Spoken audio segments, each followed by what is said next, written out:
Okay. Alrighty. So my name is Faith Daniels, and this is going to be my video on analysis of the suffrage photo that we chose. Essentially, what I want to do here is give you guys a good view of what happened in this historical event, who these women were, and kind of what they experienced. So this is the photo. It is of the Bastille Day protest on July 14th, 1917, in front of the White House. Bastille Day was the day that the fall of the Bastille in the French Revolution occurred. And so that's kind of what this day was representing. At this time, the leader of the National Women's Party, Alice Paul, was ill and was being sent to a hospital. And so these women, there were 16 of them, these 16 women, in solidarity of their leader, and kind of to honor her and to carry on her legacy as she was, potentially going to die, they decided to have this protest in front of the White House.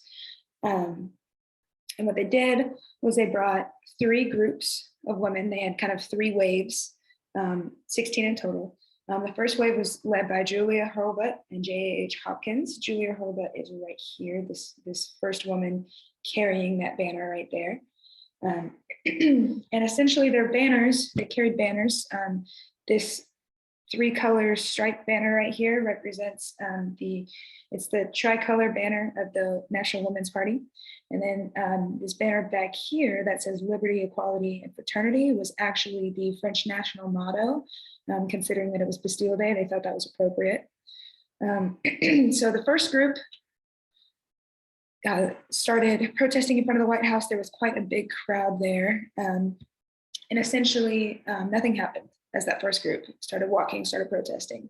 When the second group deployed, that's when the police began to arrest these women. They arrested people in the first group and in the second group.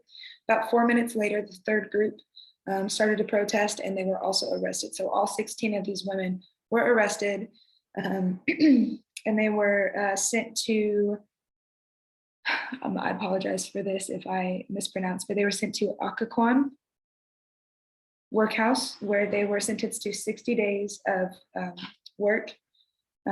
Actually, what ended up happening, though, they were pardoned on the second day by President Wilson.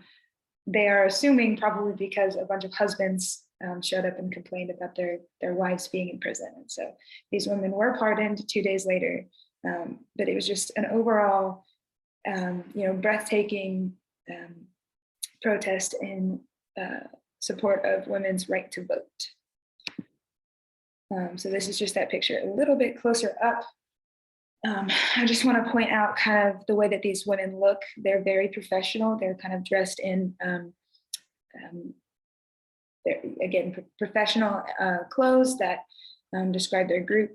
These men, if you kind of look at some of their facial expressions, some of them, this guy right here is laughing. This guy is kind of also laughing. This one over here has a very serious look on his face. There's a lot of kind of judgment from these men on the sides over here.